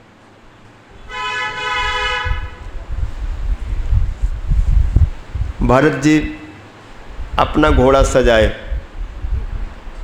कुछ लोग तो रथ में चढ़े, कुछ लोग हाथी पे चढ़े, कुछ पालकी में भी चले, कुछ पालकी भी सजाया गया वहाँ ले जाने के लिए। लेकिन भरत जी घोड़े पर चढ़े, शत्रुघ्न जी घोड़े पर चढ़े, और इनके उम्र वाले जितने भी थे सब घोड़े पर चढ़े।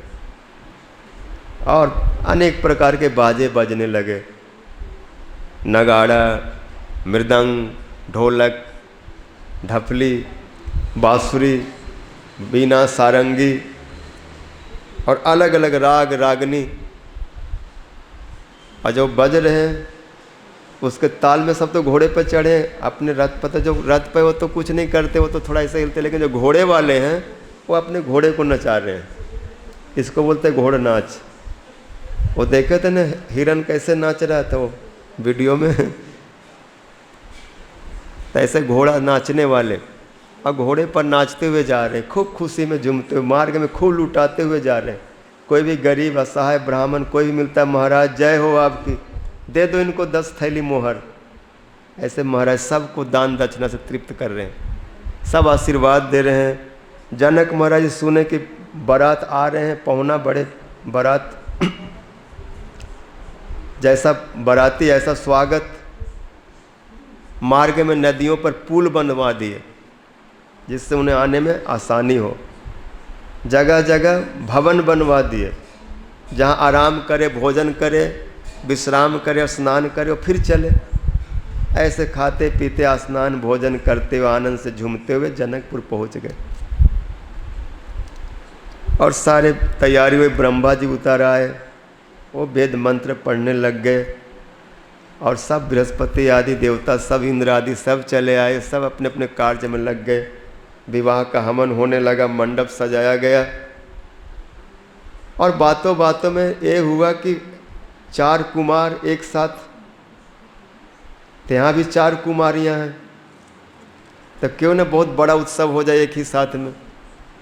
निर्णय तो था सीताराम जी का विवाह होगा, लेकिन विवाह होते होते और बात जुड़ गई। जनक महाराज की एक और पुत्री थी उर्मिला, जिनके साथ में लक्ष्मण जी का विवाह संपन्न हुआ। निर्णय होगा कि इनका विवाह लक्ष्मण जी के साथ होगा।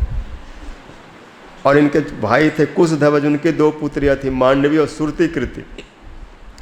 मांडवी जी के लिए भरत जी निश्चित हो गए और शत्रुघ्न जी के लिए श्रुतिकृति। अब 4 भाई और 4 दुल्हन, कैसा सौंदर्य हो गया।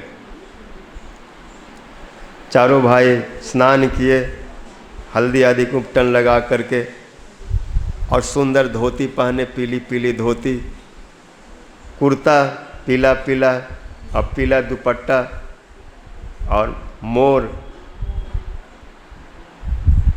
सिर मणि मोरिया सुंदर सोहे कनमा, कारे कारे कजराले जुनवी नयनमा, लाल चंदन सोहे इनकर भाल सखिया, चारों दूल्हा में बड़का कमाल सखिया। चारों दूल्हा बन गए, लेकिन चारों में जो बड़ा था, जो राम जी, वो एक कमाल के दूल्हा बने, चमत्कार, अद्भुत, श्याम वर्ण वाले। सखी लोग गीत गाने लगे विवाह के। आज मिथिला नगरी या निहाल सखिया, आज मिथिला नगरी या निहाल सखिया, हाँ निहाल सखिया, चारों दुल्हा में बड़का कमाल सखिया, चारों दुल्हा में बड़का कमाल सखिया। आज मिथिला नगरिया निहाल सखिया, हाँ निहाल सखिया, चारों दुल्हा में बड़का कमाल सखिया, चारों दुल्हा में। सामर सामर गोरे गोरे जोरिया जहान है, सामर सामर गोरे गोरे अखियों न देख ली न सुन ले कान है, अखियों न दो सांवले हैं और दो गोरे हैं। राम जी भरत जी सांवले हैं, लक्ष्मण शत्रुघ्न गोरे हैं। और अद्भुत शोभा। सिरमणि मौरिया कुंडल सोहे कनवा, सिरमणि मौरिया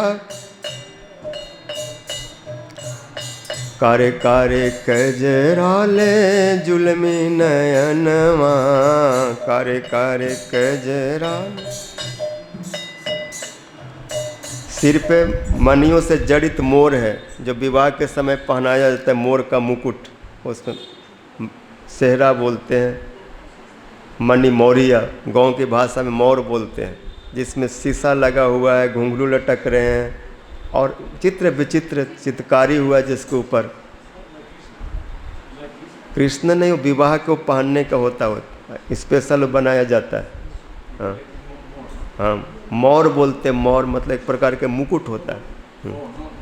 न मोर नहीं, मोर सिर में पहनने। सिरमणि मौरिया कुंडल सोहे कनवा, उसमें मणि हीरा जवाहरत सोना चांदी ये सब जड़ा जाता है, उसमें सुंदर रूप दिया जाता है। और कानों में सुंदर कुंडल, और ये दूल्हा बने तो आँखों में सुंदर सुंदर काजल लगा दिया। तो ऐसे तो सुंदर और काजल से और सुंदरता बढ़ गई है, इसलिए कारे कारे कजराले जुलमी नयनमा। और मस्तक पर लाल चंदन जो रामानुजी लोग लगाते हैं, श्री रामानंदी, इस प्रकार लाल चंदन है। कारे कारे कजराले जुलमी नयनवा, कारे कारे कजराले। लाल चंदन सोहे इनकर भाल सखिया, लाल चंदन सोहे इनकर भाल सखिया। चारों दुल्हा में बड़का कमाल सखिया, चारों दुल्हा में। सामर सामर गोरे गोरे जोड़िया जहान है, सामर सामर गोरे गोरे। अखिया न देखिली न सुनिली है कान है, अखिया न देखिली न सुन। जुग जुग जीवे जोरी बेमिसाल सखिया, जुग जुग जीवे जोड़ी बेमिसाल सखिया, बेमिसाल सखिया। चारों दुल्हा में बड़का कमाल सखिया, चारों दुल्हा में।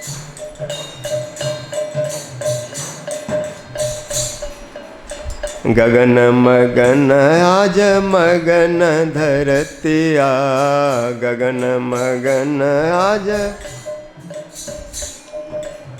देख देख दूल्हा के सावरी सूरतिया, देख देख दूल्हा के।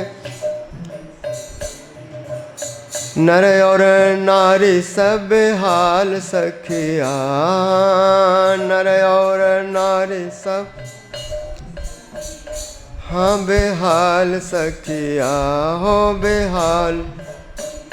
चारों दुल्हा में बड़का कमाल सखिया, चारों दुल्हा में। जेकरा लगी ऋषि मुनि जप तप कैलन, जेकरा लगी ऋषि मुनि। सो हमरे मिथिला में मेहमान भैलन, सो हमरे मिथिला में। इनकर लोढ़ा से सेकाए द गाल सखिया, इनकर लोढ़ा से सेकाए द गाल सखिया। चारों दुल्हा में बड़का कमाल सखिया, चारों।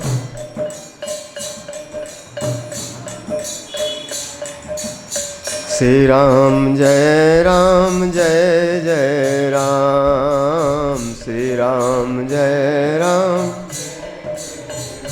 सिया राम राम राम, सिया राम राम राम, सीताराम राम राम सीताराम राम राम सीताराम राम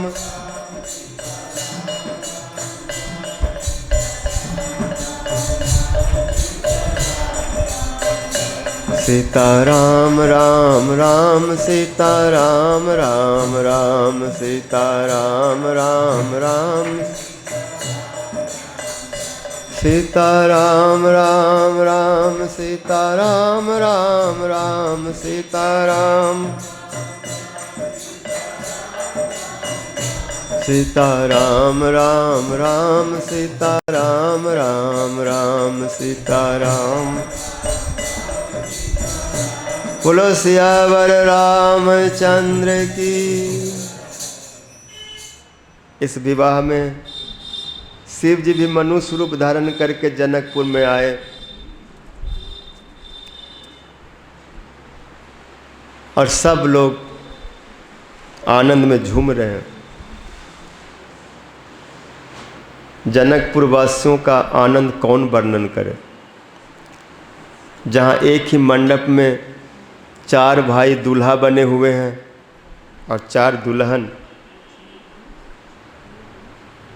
उस सौंदर्य माधुर्य संपदा को कौन व्यक्त करे, जहाँ पर पार्वती जी भी आकर के लोकाचार कर रहे हैं। सरस्वती सीता देवी को सिखला रही हैं, ऐसा करो ऐसा करो। पार्वती जी राम जी को बतला रहे हैं, ऐसा करो ऐसा करो।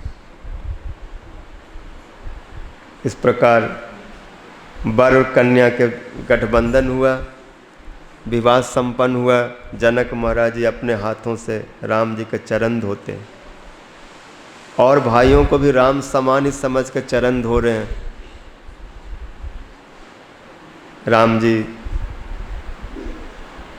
सीता जी के मांग में सिंदूर प्रदान किए। सीता जी संकोच बसत राम जी को देख नहीं रहे, लेकिन राम जी का जो अंगूठी है, सीता जी का जो हाथ का अंगूठी है, उसमें एक दर्पण जैसा है, हीरा लगा हुआ ऐसे, ऐसा धातु, ऐसा मणि, और उस मणि में राम जी के रूप को देख रहे हैं। उस शीशे में, अंगूठी में जो लगा हुआ है, उस मणि में, दर्पण में। और राम जी को रूप को देख करके जानकी जी अपने हाथ को हिला नहीं रहे, बिल्कुल स्थिर कर रखी, और उसी में उनका दर्शन किए। इस प्रकार चारों का विवाह हुआ। फिर भावरे पड़े, वो परिक्रमा लगाए और अपने अपने स्थान पर आए। कन्या को लेकर के दशरथ महाराज जी आनंद में प्रसन्न नहीं हो रहे हैं, क्या कहें। विवाह के बाद सब लोग भोजन करने के लिए बैठे हैं। पत्तल जो है विचित्र मणियों का बना हुआ है, उसमें मणियों का कील लगा हुआ है, वो सब बिछाया गया। सेकेंडों में पत्तल बिछा दिए, और जो परोसने वाले इतना चतुर हैं, 2 मिनट में सबको परोस दिए। और इतना व्यंजन बना हुआ कि कौन गिनेगा। बहुत विचित्र विचित्र प्रकार के व्यंजन।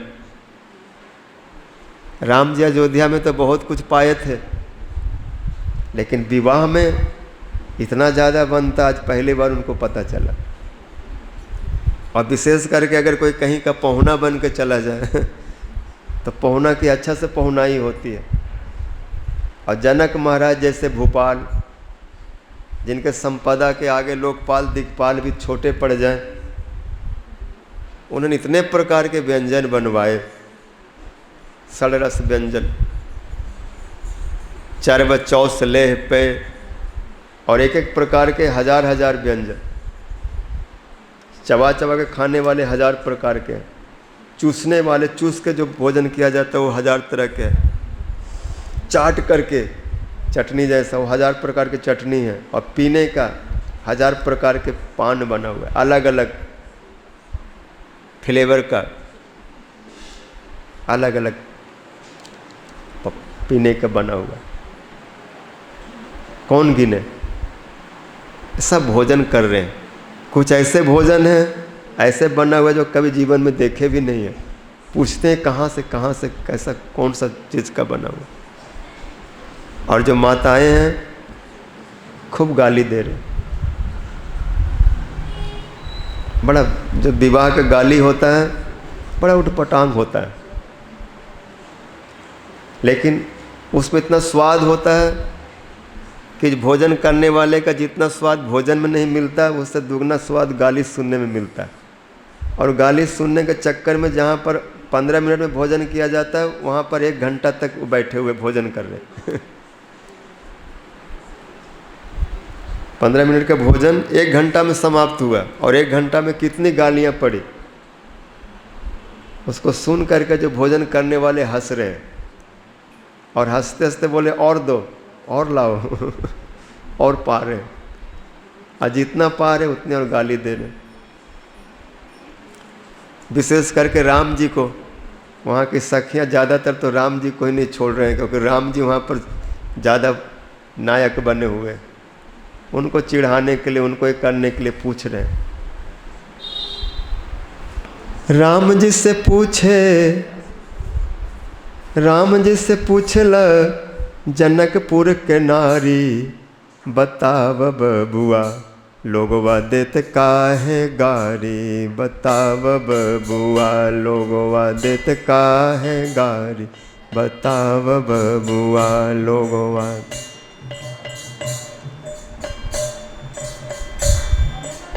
राम जी से पूछला जनकपुर के नारी, राम जी से पूछला जनकपुर के नारी, बताव बबुआ लोगवा देत काहे गारी, बताव बबुआ लोगवा देत काहे गारी। लोग क्यों गाली दे रहे हैं? एक भैया गोर काहे, एक काहे सावरी, एक भैया गोर काहे, एक काहे सावरी, दो भैया गोर काहे, दो काहे सावरी, दो भैया। बताव बबुआ लोगवा देत काहे गारी, बताव बबुआ लोगवा देत का। ये लोग पूछ रहे हैं जब चारों भाई का माता पिता एक ही जैसे गोरे गोरे, तो इसमें 2 काले कैसे हो गए, 2 गोरे कैसे हो गए? ये कौन सा रहस्य जरा बताओ। 2 भैया गोर काहे, 2 काहे कारी। और एक सखी बोले पता नहीं है। दशरथ महाराज जी बड़े चतुर हैं। दशरथ महाराज जी को गाली देने लग गए। राजा दशरथ जी कैलन होशियारी, राजा दशरथ जी कैलन होशियारी, एगो मरदवा पे 3 गो नारी, बताव बबुआ लोगवा देत काहे गारी, बताव बबुआ लोगवा दे। समधिन लोग करेंगे दशरथ महाराज जी कम चतुर नहीं है, बहुत होशियार है। प्रायः राजाओं को तो एक ही पत्नी होते हैं, लेकिन दशरथ महाराज जी 3 विवाह किए। ये सब ऐसे सुन करके दशरथ महाराज भी हंस रहे हैं और सबको आनंद आ रहा है और बहुत सारे बातें हैं। लेकिन अभी समय हो रहा है, विवाह हुआ और वहाँ से सब प्रस्थान करना चाहते हैं, लेकिन जनक महाराज जी बोलते 2 दिन और रुक जाइए, फिर कब आएंगे, कब ऐसा समय आएगा पता नहीं। और मैं जीवन में विवाह तो कर नहीं पाऊंगा। 4 ही मेरी पुत्रियां थी, चारों का विवाह हो गया। एक बार ही तो जीवन में एक सौभाग्य मिला है, जब 4 का एक साथ विवाह हुआ तो 4 दिन तो रुकिए, एक एक के नाम पर एक दिन जनकपुर में रुकिए, तो 4-5 दिन यहाँ रहिए। ऐसे करते करते 10 दिन निकल गया और इतना सुंदर सुंदर भोजन मिलता है। बाराती बोले भाई अपना क्या बिगड़ता है इतना तो घर में मिलेगा नहीं, 2 दिन के बाद में वही सूखी रोटी ऐसा मिलने लग जाएगा। यहाँ तो अच्छा पहुना ही हो रहे। बाराती बोले महाराज कोई चिंता नहीं है हम बिल्कुल आराम से आए। किंतु कितना दिन रहेंगे? बाराती तो चाहते 2 महीना रह जाओ, लेकिन दशरथ महाराज जी कहते नहीं बहुत हो गया, अब अयोध्या भी चलना चाहिए, वहाँ पर भी देखभाल कोई पीछे से नहीं है, सब बारात में चले आए हैं, कुछ सेवक सैनिकों को छोड़ आए हैं, आगे भी देखना है, क्योंकि राजा कितना दिन दूसरे के नगर में रह सकते। जब जाने की बात आई तो सब दुखी हो गए। उसमें सुनैना जी जानकी जी को शिक्षा देती हैं, सीख देती हैं। राम लक्ष्मण भरत शत्रुघ्न चारों भाई विदा करवाने के लिए आए। उसमें सुनैना राम जी से कहती हैं कि मेरी पुत्री आपके दासी जैसा है, समझिए जो भी है, अगर एक कभी भूल त्रुटि कुछ ऐसा कर दे तो आप नाराज नहीं होंगे, इतने सारे अपराधों को क्षमा करेंगे। इस प्रकार से बहुत विनय वचन बोले राम जी, कुछ बोलते नहीं, माता को केवल प्रेम को देखते हैं। सुनैना जी जानकी जी को गले से लगाती हैं और रोती हैं, विधाता को कोसती हैं कि विधाता ने स्त्री को क्यों बनाया जो पराये घर में चली जाती हैं। इस प्रकार से विदाई हुए। जनक महाराज जी जो ज्ञानी हैं, जिनको किसी में ममता आसक्ति नहीं, लेकिन सीता जी को जाते देख करके आज वो भी फूट फूट के रोने लगे। उन ज्ञानी के हृदय में प्रेम और ममता की धारा बह चली। जानकी जी को गले से लगा लिए और आज उनको पता चला कि ज्ञान और प्रेम में कितना अंतर होता है। प्रेमी लोग प्रभु के प्रेम में इतना रोते क्यों हैं, इतना आनंदित क्यों होते, इतना विरह में उनको सुख क्यों मिलता है, आज उनको इस समझ में सब बात आती है। और राम जी का संसार का प्रभाव है जानकी जी का कि जनक जी के हृदय में भी प्रेम की धारा बह चली। और जो ज्ञानी थे आज ज्ञानी न रह के महाभागवत हो गए, क्योंकि जो प्रेम को समझ जाते हैं वो फिर ज्ञानी नहीं रहते। उद्धव जैसे ज्ञानी में जब प्रेम को समझ गए तो अपना ज्ञान व्यान छोड़ करके इस प्रेम की प्रशंसा किए, इसके धूलि पाने के लिए इच्छा की। ऐसे जनक महाराज जी भी आज अनुभव किए कि मुझे क्या मिला। इस प्रकार अयोध्या में बारात आई और जैसे जनकपुर में परिछन हुआ था, ऐसे अयोध्या में तीनों माताएं थाली भर करके आरती सजा करके परछने लगे। और अपने बहुओं को जब पालकी से उतरे हैं तो टोकरी ऐसे वस्त्र बिछा दिए, उसके ऊपर पैर रखते हुए सब आए और जो भी नियम नेग आचार्य सब संपन्न हुआ। और तीनों रानियां जो हैं अपने अपने पुत्र वधू को ले करके ऐसे अपने आंचल में छुपा लिए, जैसे कोई मणिधर सर्प अपने मणियों को छुपा लेते हैं, किसी का हाथ न लग जाए, खो न जाए। बिल्कुल ऐसे प्राणों की तरह उनका सेवा करने लगे। और इन पुत्र वधुओं को ऐसा नहीं लगा कि मैं माता के से दूर हूँ, ऐसा लगा कि जैसे माता को छोड़ के आई उससे भी अधिक स्नेह वाली माता हमें मिल गई। सीता जी मन में सोचती कि मैंने जो भी गौरी पूजन आदि किया था, जो भी शुभ कार्य किया था और जो वर मांगा था सब प्राप्त हो गया। क्योंकि सीता जी जब पूजा आदि करती थी तो ऐसे प्रार्थना करती रहती थी कि मुझे अयोध्या का राज मिले और राम जैसा पति हो, लक्ष्मण जैसा देवर हो और माता कौशल्या जैसा हो और सरजू नहाने को मिले। ये सब उन्होंने पहले मांगा था, एक साथ वो सब मिल गया। सरजू नदी मिला और राजा दशरथ जैसे ससुर मिले, कौशल्या जैसे माता मिले, भरत लक्ष्मण शत्रुघ्न जैसे देवर मिले और सेवक तो हनुमान जैसा बाद में उनको मिलेंगे। सब कथा बाद में सुनेंगे। बाकी आगे का जो राम राज्याभिषेक और उसके बाद जो बीच में दुख का जो बात आई, जबकि देखने में दुख है लेकिन उस दुख में भी बहुत सारा सुख छुपा हुआ है। अगर राम जी केवल अयोध्या में ही रह जाते तो इतनी सारी कथाएं नहीं होती, इतने सारे भक्तों पर कृपा नहीं होती, इतना सारा रस और आनंद नहीं मिलता। इसलिए भक्तों को सुख देने के लिए भगवान अपना सुख त्याग देते हैं और भक्तों के सुख के लिए ये भी वैसा उनके पीछे चले जाते। इसलिए वो वन को आए, उनकी इच्छा थी, उनकी ऐसी आगे लीला करनी है, कितने भक्तों से मिलना है, जैसे निषाद, केवट, सबरी। भरत जी की महिमा को भी जगत में दिखलाना है, लक्ष्मण जी की सेवा को भी जगत में दिखलाना है, सीता जी के भी पति भक्ति। पति जब विषम स्थिति में हो तो कैसे वो पति को त्याग नहीं करती, पति के लिए सारे दुखों को कष्टों को हंस करके प्रसन्नतापूर्वक ग्रहण करती हैं और उसी में सुख मानती हैं, आनंद मानती है। ये सब दिखलाए। साधारण जगत में पति यदि विपत्ति संकट में हो तो बस चलो त्याग हो जाता है या फिर प्रेम कम हो जाता है, ये ठीक नहीं है। इसलिए भगवान राम जी के जीवन में परिस्थिति कैसी भी हो, किसी का प्रेम कम नहीं हुआ। हर परिस्थिति में सब राम से प्रेम करते हैं, ये देखने को मिलता है। संसार में ऐसा नहीं होता। संसार में प्रेम होता है अपने सुख और स्वार्थ के लिए। भाई भाई में प्रेम तभी था कि एक भाई ठीक स्थिति में अगर उसका स्थिति बिगड़ गया तो प्रेम खत्म हो जाता है। अगर लक्ष्मण जी को पता चल जाए कि भरत जी राजा हो रहे हैं तो शायद लक्ष्मण जी कहते हैं अब राम के पास क्या बचा, ये तो भिखारी हो गया, जब उसको खुद ही खाने को नहीं था हमको क्या खिलाएगा, चलो भरत जी के साथ मिल जाते। बहुत से स्वार्थी ऐसे होते हैं, किस भाई के पास कम होगा उधर मिल जाओ।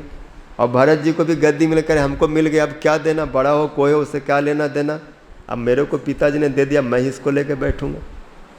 लेकिन वहाँ भी त्याग दिखला रहे, ये मर्यादा होता है और हर जगह पर ये सब निभाना चाहिए। जैसे छोटे बड़े से प्रेम करते हैं तो बड़ा भी छोटे को उसी तरह से उनको भी सम्मान और सुख देते। जब राम जी अवध को लौटे हैं, ये सब कथा बाद में सुनेंगे। 3 भाइयों से इतना प्रेम है, भरत जी 14 साल राम जी के लिए जमीन में रोए पड़े रहे, ठीक से भोजन नहीं किए, जैसे थे जीवन धारण किए और पूरा उनका केस जो है जटा बन गया। तो वहाँ वर्णन थे कि राम जी जब लंका से लौटे तो सबसे पहले भरत जी को, जबकि वहाँ सेवक दास दासियों की कमी नहीं है, लेकिन अपने हाथों से कंघी करके उनके बाल को ठीक किए, केस को, और अपने हाथों से भरत जी को, लक्ष्मण जी को, शत्रुघ्न तीनों भाइयों का स्नान कराए और सुंदर सुंदर वस्त्र आदि पहनाए। फिर उसके बाद स्वयं स्नान किए, वस्त्र धारण किए, और जो भी उनको भोजन आदि मिलता है उसमें बढ़िया बढ़िया निकाल कर भाइयों को देते, उसके बाद वो पाते। तो जैसे बड़े होने के कारण पिता की तरह भाइयों का पालन पोषण करते हैं, तो भाई लोग भी इनके लिए अपना सर्वस्व निछावर कर देते। ये प्रेम की अद्भुत अभिव्यक्ति जो हुआ है रामलीला में, ये यदि हृदय में आ जाएगा तो कृष्ण प्रेम भी आसानी से प्राप्त कर लेंगे। और यदि ये मर्यादा सब नियम समझ में नहीं आया तो कृष्ण प्रेम बहुत दूर है। इसलिए गुरुजी इन सब कथाओं को खूब कहते थे, जिससे सब नियम मर्यादा व्यवहार ठीक से समझ में आए, जिससे अपना जीवन सुंदर गठित हो और उस सुंदर जीवन में ही वो सुंदर प्रेम ब्रज प्रेम उतरेगा। इसलिए राम जी ने ऐसी लीलाएं की है, और इस लीला को प्रथम भूमिका में सुखदेव जी ने वर्णन किया, और इसके तुरंत बाद कृष्ण लीला का भूमिका आरंभ हो जाती है। जो इस मर्यादा में, इस सारे व्यवहार में पारंगत हो जाते हैं, वो कृष्ण भक्ति का अधिकारी हो जाते हैं। हम लोग इसीलिए इसको सुन रहे हैं कि नियम समझ में आए, जिससे उस प्रेम को हम धारण कर सकें। अगर नियम नहीं है, बंदर जैसा जीवन है, तो क्या धारण करेंगे। अगर बंदर को कोई बढ़िया चीज़ हाथ भी लग जाए, उसको कोई मणि दे दे, देखेगा ऐसा ऐसा करेगा, दांत से काटेगा, स्वाद नहीं आया नाली में फेंक देगा, समझ में नहीं आएगा।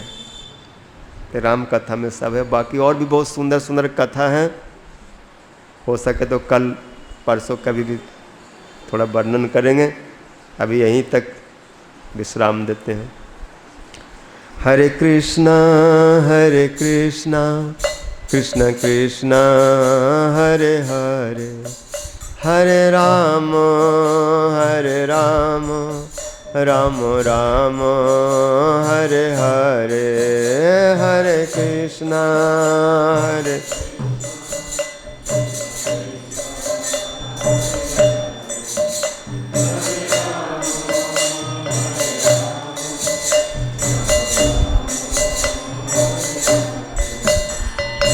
हरे कृष्णा कृष्ण कृष्ण हरे हरे, हरे कृष्णा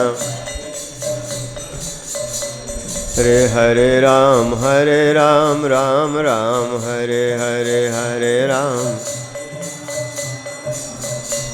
हरे कृष्णा कृष्ण कृष्ण हरे हरे, हरे Krishna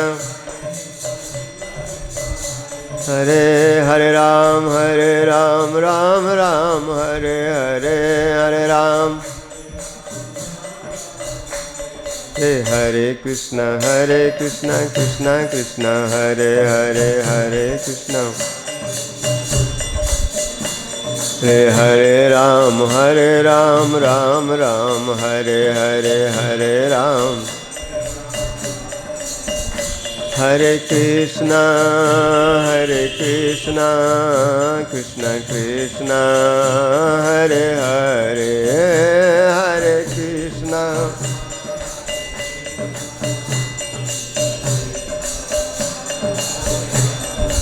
Hare Ram Ram Ram Hare Hare Hare Ram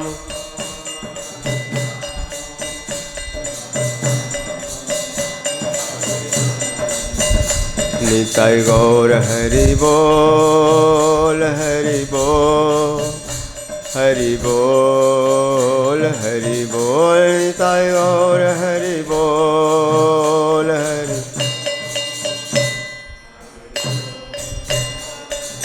Shri Gaur Premanande Hari Hari Bol